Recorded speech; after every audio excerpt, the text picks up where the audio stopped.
वेळच पुरत नाही. हा प्रश्न आता थोडासा अवघड होणार आहे. कारण सगळ्यात महत्त्वाचं, की आता तुम्हाला 3 तास मध्ये पेपर नाही संपवायचा आहे. तुम्हाला आता पेपर संपवायचा आहे फक्त 160 मिनिटामध्ये. आता हे जे गणित तुम्ही स्क्रीनवरती बघताय माझ्या बाजूला, हे गणित जर प्रत्येकाला समजलं, तर तुम्ही 2026 ला मराठीमध्ये बऱ्यापैकी खूप चांगले मार्क काढू शकता. वेळ पुरत नाही म्हणून मार्क कमी पडतात हे जर लक्षात तुमच्या आज आलं, तर कदाचित गेम फिरू शकतो. बाकीच्या गोष्टींवरती मी देखील बोलणार आहे, की कोणत्या-कोणत्या गोष्टींवरती आपल्याला प्रॉपरली मराठीमध्ये काम करणं गरजेचं आहे. हा व्हिडिओ पहिल्यांदा आय थिंक सो YouTubeवर असेल, की ज्यामध्ये गणित मी म्हणजे मार्कांचं गणित मी सांगितलं असेल माझ्या चॅनलवरती. सो आता सगळ्यात पहिलं, की 3 तास हा हिशोब जर प्रॉपरली बघितला आपण तर टोटल 180 मिनिटं आपल्याला भेटतात. पण विषय 180 मिनिटांचा नाहीये, विषय फक्त 160 मिनिटांचा आहे. 20 मिनिटं हा पाहिजे ना आपल्याकडे एक सिक्युअर्ड गॅप पाहिजे, की जो मला पेपर झाल्यानंतर कुठे मार्जिन नाहीये, कुठे अंडरलाईन नाहीये. कारण मराठीचा टॉपर जो आहे महाराष्ट्राचा त्याला 100 पैकी 76 पडलेत गेल्या वर्षी. म्हणजे 100 आउट ऑफ 76. जर मला 100 पैकी 76 पडलेले आहे, म्हणजे 100 पैकी 96 पडलेले आहेत, म्हणजे 80 पैकी 76 पडलेले आहेत. तर मी सुद्धा ते पाडू शकतो. पण त्यासाठी मला काही गणितं म्हणजे थोडक्यात मार्कांचं गणित समजलं पाहिजे. मी तर क्लिअरली सांगितलंय, की ते 3 तास जे आहे, 3 तास नाही तर फक्त 160 मिनिटांचा खेळ तुम्हाला रचायचा आहे. टोटल टाईम जो तुम्हाला भेटतो तो 180 मिनिटं भेटतो. 20 मिनिटं पेपर लिहिल्यानंतर क्वेश्चन पेपर अॅनलाईज किंवा आन्सर पेपर अॅनलाईज करायला लागतात. इफेक्टिव्ह रायटिंग टाईम म्हणजे तुम्हाला जो लिहायला वेळ पाहिजे तो तुमच्या डोक्यामध्ये फक्त 160 मिनिटांचा पाहिजे. म्हणजे मला 160 मिनिटांमध्ये कसा पण करून हा मराठीचा पेपर बसवायचा आहे. त्यासाठी आज एक पेपर हाताखालून काढा, की माझा 160 मिनिटांमध्ये तो पेपर बसला पाहिजे. जर आज तुम्ही तो सराव नाही केला कदाचित एक पेपर जरी लिहिणं लय गरजेचं आहे. 160 मिनिटं संपूर्ण दिवसभरातून तुम्हाला त्या एका पेपरसाठी देणं लय गरजेचं आहे. कोणता पण पेपर सोडवा. मी म्हणत नाही की हाच पेपर सोडवा. 2025 चा मराठीचा पेपर सोडवा किंवा जुलैचा सोडवा किंवा तुमच्याकडे जुना कोणताही शाळेतला 80 मार्काचा पेपर असेल तो आज सोडवा आणि 160 मिनिटांमध्ये गणित बसवा. आता हे कसं बसवायचंय ते तुम्हाला शेवटपर्यंत व्हिडिओ बघायला लागेल. कारण जर शेवटपर्यंत व्हिडिओ नाही पाहिला तर कदाचित तुम्ही खूप आय-एम-पी गोष्ट मिस करताय उद्याच्या पेपरची.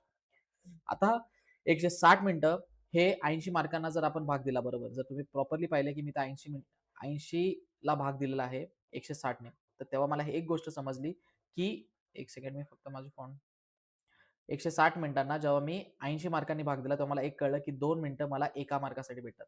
म्हणजे 1 मार्काची गोष्ट लिहिण्यासाठी मला 2 मिनिटं भेटतात.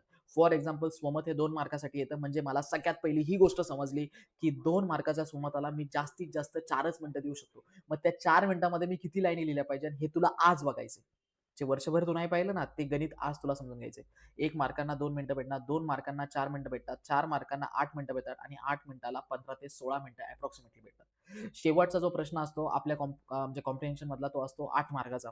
आता तो 8 मार्काच्या प्रश्नाला तुला सगळ्यात महत्त्वाचं 15 ते 16 मिनिटं दिली जाणार आहे. ते 15 ते 16 मिनिटं तुला भेटतात. हे 160 मिनिटांमध्येच भेटतात हां का. फक्त तुझं गणित होतं टाईमपास करण्यामध्ये किंवा इकडे-तिकडे बघण्यामध्ये. ते गणित तुला फक्त बंद करायचं आणि हे गणित तुला चालू करायचं ज्याचा टाईम कंट्रोलमध्ये असतो, त्यालाच रँक कंट्रोलमध्ये भेटतो. रँक होतो. मराठीमध्ये तुम्हाला 80 पैकी 76 मार्क पडतात. खूप जणांना पडलेत. 75 तर खूप जणांना पडतात. फक्त तुम्हाला पडत नाही कारण तुम्ही त्या वेळेचं भान ठेवत नाहीये. आता दुसरी गोष्ट, की प्रत्येक म्हणजे मी खाली प्रॉपरली तुम्हाला एआय दादाचा ॲप आहे प्ले स्टोअरवरती जो तुम्ही प्रॉपरली डाउनलोड करू शकता. त्याच्यामध्ये हे तुम्हाला फ्रीमध्ये भेटून जाईल. आपल्या क्लास वेबसाईट आहे आपली AAPLECLASS.in किंवा तुम्ही Googleला जाऊन एआय दादा टाकला तरी तुम्हाला ही सगळी गोष्ट भेटणार आहे. प्रत्येक सायन्स 1, सायन्स 2, मॅथ्स 1, मॅथ्स 2 प्रत्येक विषयाचे जे 7 पेपर मोस्ट आय-एम-पी पेपर असतात ते सगळे टाकलेले आणि त्याचे पुरावे म्हणजे 12वीला देखील आपण दिलेले पेपर आलेले आहेत डिक्टो. त्याचे पुरावे देखील YouTubeवरती अपलोडेड हा व्हिडिओ जर पाहिला असेल तर बाकीचे व्हिडिओ पण लगेच बघून घ्या. आता विषय सगळ्यात महत्त्वाचा पहिला विभाग जो आहे, पहिला विभाग गद्य विभाग आहे. गद्य विभाग टोटल 18 मार्कांना येतो. म्हणजे हा विभाग तुमचा बऱ्यापैकी 18 म्हणजे टोटल 36 मिनिटांमध्ये झालाच पाहिजे. 18 दुणे 36 हे खूप महत्त्वाचं गणित आहे. प्रॉपरली समजून घ्या. आत्ताच एक गद्य विभाग लिहायला सुरुवात करा. टायमर लावा, की माझा 36 मिनिटांमध्ये झाला पाहिजे. आता आकलन कृती 2 मार्काची म्हणजे 8 मिनिटात झाली पाहिजे. आकलन कृती दुसरी आहे ती पण म्हणजे 4 मिनिटांमध्ये झाली पाहिजे. सोमत कृती जी आहे ती 3 गुणे त्याला 6 मार्क टोटल गेलेच पाहिजे. आता ही जी गोष्ट आहे का ही तुम्हाला स्वतः समजली पाहिजे, की माझ्या प्रत्येक मार्काचा हिशोब मला स्टार्टिंगपासून पेपरच्या ठेवायचा आहे. त्यानंतर पद्य विभाग चालू होतं. पद्य विभागामध्ये टोटल तुमचे 16 मार्क आहे. 8, 4 आणि सगळ्यात महत्त्वाचं 4. आता 8 मार्काची जर कृती मी करायला घेतली म्हणजे प्रश्न 2 पठित गद्य जर पद्य जर मी करायला घेतलेलं आहे, तर 8 मार्क आहे ते. 8 मार्क म्हणजे मला टोटल किती किती मिनिटं दिले पाहिजे मी मोजून 16 मिनिटं दिले पाहिजे किंवा 15 मिनिटं दिले पाहिजे. म्हणजे हे सगळं जे गणित तुम्हाला इथे दिसतंय आकलन कृती आणि ह्या सगळ्या गोष्टी, या प्रत्येकाला किती मिनिटं गेले पाहिजे? तर प्रत्येकाला बऱ्यापैकी तुम्हाला मार्कांच्या हिशोबाने प्रत्येकाला 2 गुण आहे म्हणजे 2 गुणाबरोबर तुम्हाला 4 मिनिटं देणं अतिशय गरजेचं आहे. पुढे गेल्यानंतर तसंच सेम विभाग 3 तुमचा स्थूल वाचनचा होतो. आता स्थूल वाचन म्हणजे काय? तर 4च स्थूल वाचन आहे तुम्हाला. 4च धडे आहेत त्याच्यामध्ये 4च पाठ आहेत. आता ते 6 मार्काला येतात ते. 3 कृती तुम्हाला करायच्यात काहीही करून. आता प्रत्येक कृतीला नाही म्हटलं तरी 6 मार्काला म्हणजे आपल्याकडे याचे 12च मिनिटं आहेत. मग आता 12 मिनिटाचा हिशोब तुम्हाला स्थूल वाचनासाठी ठेवायचं आहे. मग आता जे स्थूल वाचन आहे तुमचं, आज एखादं स्थूल वाचन घेऊन बसा आणि ह्या 12 मिनिटाचा हिशोब बसतोय का एकदा बघा. कारण कदाचित जर नाही बसत असेल, तर तुम्हाला तो टाईम कमी करणं गरजेचं आहे किंवा थोडंसं एफिशियन्सी तुमची वाढवणं गरजेचं आहे. पेपरच्या टाईमाला टाईम नाही जुळत, त्याच्या आधी एकदा सराव करणं अतिशय गरजेचं आहे. जर आत्ता सराव केला, तर उद्याचा पेपर पूर्णपणे तुझ्या हातात आहे. हा व्हिडिओ कदाचित तुझ्यापर्यंत लेट पोहोचलाय मान्य आहे मला, पण आता तुला गेम फिरवायचा आहे स्वतःचा आणि आतापर्यंत जर ऐकला असेल, तरच तुला 80 पैकी 76 पाडायचे असते. जर तू स्किप करून बघितलं असेल, तर कदाचित तू 80 पैकी 76 मध्ये बसत सुद्धा नाही मित्रा. तुला प्रॉपरली डिटेलमध्ये बघायचं असेल. कारण जो 10 मिनिटाचा व्हिडिओ प्रॉपरली बघू शकत नाही, तो कधीच 3 तास एका जागेवरती बसून पेपर नाही लिहू शकत. आता पुढे व्याकरण कृती. आता व्याकरण कृतीमध्ये सगळ्यात महत्त्वाचं की ही जी गोष्ट आहे, ही प्रॉपरली सेम टू सेम खूप वर्षांपासून रिपीट होती आणि हाच पॅटर्न आहे. व्याकरण करताना थोडंसं त्याच्या रिलेटेड खूप सारे एक्झाम्पल्स करण्याचा प्रयत्न करा. प्रत्येक वर्षाचे पेपर मी पी-डी-एफ टाकली, एक सिक्रेट पी-डी-एफ ॲपवरती आणि वेबसाईटवरती. ती डाउनलोड करून घ्या सगळ्यात महत्त्वाचं. ओके, सो डाउनलोड करा कारण 7 पेपर्स मी सगळ्या विषयांचे जे पेपर्स आहेत, मोस्ट आयएमपी पेपर 2026 चे महाराष्ट्र बोर्डाचे, ते फक्त 999 मध्ये केलेले आहेत आत्ता विद्यार्थ्यांसाठी. सो लवकरात लवकर ते घ्या आणि सगळे पेपर तुम्हाला येऊन जातील विथ ऑफिशियल आन्सर की आणि माझा एक सिक्रेट व्हिडिओ. तर आता समास, शब्दसिद्धी, त्याचे वाक्प्रचार. आता हे जे दिलंय तुम्हाला इथं 8 मार्काला, याला टोटल 16च मिनिटं गेले पाहिजे. म्हणजे तुम्हाला वाक्प्रचारासाठी फक्त 8च मिनिटं पाहिजे. आता वाक्प्रचार घेऊन बसा, की खरंच माझे वाक्प्रचार 8 मिनिटामध्ये होतोय. प्रत्येक सेक्शन घेऊन बसा, की हा सेक्शन माझा 4 मिनिटात होतोय का? हा सेक्शन माझा 2 मिनिटामध्ये होतोय. याला मला जास्त वेळ का लागतोय? काय प्रॉब्लेम आहे? कारण तो मी प्रॉपरली केला नसावा. सो सगळ्यात महत्त्वाचं, की ही गोष्ट प्रॉपरली तुमच्या आत्ता ध्यानात आली पाहिजे आणि जेणेकरून तुमचं बऱ्यापैकी हे सगळं जे आहे ते वेळेत गणित बसेल. जसं तुम्ही उपयोजित लेखनाला जाता, इथं खूप जास्त वेळ प्रत्येक विद्यार्थ्यांचा जातो मला मान्य आहे. पण इथे प्रॉपरली हिशोब बघा तर समजेल, नाहीतर समजणार नाही. 24 मार्कांचा हिशोब आहे इथे म्हणजे टोटल 25 पकडलं तरी 50 मिनिटं. म्हणजे इथं काही करून तुम्हाला अप्रॉक्सिमेटली 50 मिनिटं देणं गरजेचं आहे. 50 मिनिटं तुमचे बऱ्यापैकी इथे जाणं गरजेचं आहे. एकदा एकदा आज वेळ भेटला तर एखादं उपयोजित लेखन करा.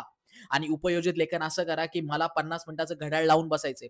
म्हणजे फॉर एक्झाम्पल इथे पहिला तर सगळे पत्रलेखनच करतात आहे. आता जेव्हा पत्रलेखन करतात तर पत्रलेखन 6 गुणांसाठी आहे. मग 6 गुण कसे काय डिस्ट्रिब्युटेड आहेत त्यासाठी मी वेगळे-वेगळे व्हिडिओ बनवलेले आहेत आज. आणि प्रत्येक बघा, की 6 मार्क म्हणजे 1 मार्क कुठे भेटतो, 2 मार्क कुठे भेटतो, 3 मार्क कुठे भेटतो. प्रत्येक याचा मी बारीक-बारीक गोष्टींचा व्हिडिओ बनवलेला आहे आणि जो मी तुम्हाला पाठवलेला आहे, तुम्ही फक्त बघितला नाही हे लक्षात घ्या. सो ते बघण्याचं जरा काम लवकरात लवकर करा. म्हणजे तुम्हाला तो फायदा होईल. अन्यथा तो फायदा होणार नाही. मी आत्ताच सांगत आहे. सो पत्रलेखन 6 मार्काला म्हणजे मी 12 मिनिटं इथं पत्राला द्यायचं. एक पत्र लिहून बघा आणि 12 मिनिटं द्या आणि बेस्ट पत्र लिहा. प्रत्येक पॉइंट व्यवस्थित असला पाहिजे आणि खूप चांगले पॉइंट्स त्याच्यामध्ये असले पाहिजे. पुढे गेल्यानंतर जाहिरात लेखन 5 गुणांसाठी म्हणजे 10 मिनिटं भेटतील. बातमी लेखन 5 गुणांसाठी म्हणजे 10 मिनिटं भेटतील. म्हणजे हे 10-10, 20 मिनिटं तुमच्याकडे आहे. जाहिरात कशी लिहायची आणि बातमी कशी लिहायची, हेडिंग कशी असावी, हेडिंगला किती साईज द्यावी, अ, अ, ब बात जाहिरात लेखनमध्ये कोणत्या कलरचे पेन वापरायचे, हा सगळ्यात मोठा प्रश्न प्रत्येक विद्यार्थ्याला पडलेला आहे. यासाठी मी सेपरेट व्हिडिओ बनवलेले आहेत. आणि शेवटी सगळे वैचारिकला जातात किंवा प्रसंग लेखनाला जातात. ह्या 2 पैकी एका गोष्टीला जातात. प्रसंग लेखन आणि वैचारिक. वैचारिक जरा बऱ्यापैकी लिहायला सोपं आहे असं मला वाटतं. कारण याच्यामध्ये तुम्ही तुमचे मत आणि बाकीच्या सगळ्या गोष्टी प्रॉपरली नीट मांडू शकतात. तर बऱ्यापैकी मॅक्सिमम पोरं याला जातात आणि जावं असं मला पण वाटतं. कारण हे डायरेक्टली प्रेझेंट टेन्स म्हणजे चालू काळामध्ये लिहायचं असतं. तुमचे विचार लिहायचे असतात. सो आता हे शेवटचं 8 मार्काचं गणित आहे आणि ह्या 8 मार्कामधून आपल्याला बऱ्यापैकी 16 मिनिटात हे झालंच पाहिजे. सो हे 8 मार्क प्रॉपर 16 मिनिटात झाले पाहिजे. प्रत्येक याला म्हणजे हे जे आहे तुमचं उपयोजित लेखन, प्रत्येक याला कोणते नियम आहे आणि कोणते नियम आपण आतापर्यंत वापरले नाहीत, ते नियम प्रॉपरली बघायचे. प्रत्येक सेक्शनचा एक-एक व्हिडिओ येतोय. सो बऱ्यापैकी नीट बघा एकदा म्हणजे तुम्हाला प्रॉपरली गोष्ट समजेल. अन्यथा ती गोष्ट समजणार नाही. भेटूया नेक्स्ट व्हिडिओमध्ये आणि सिक्रेट व्हिडिओ जर मराठीचा पाहिला नसेल, तर मग पेपर कदाचित अवघड जाईल आणि बाकीचे विषय सुद्धा त्यामध्ये भेटतात आहे. म्हणून टेन्शन थोडंसं कमी झालंय आणि 2026 चा बोर्ड हा बऱ्यापैकी आपल्या हातात आहे. सो लवकरात लवकर आपला ॲप डाउनलोड करा. डिस्क्रिप्शनमध्ये लिंक आहे. लिंक काम करत नसेल किंवा काही प्रॉब्लेम आला, तर फक्त प्ले स्टोअरला जाऊन एआय दादा टाइप करा किंवा Googleला जाऊन आपला क्लास एआय दादा काही टाइप करा. तुम्हाला बऱ्यापैकी 2 शब्दांपैकी 1 शब्द टाइप केल्यानंतर आपली पहिली लिंक येईल. ती लिंक क्लिक करा आणि तुमचे 7 पेपर तुमच्या हातात लगेच भेटतील.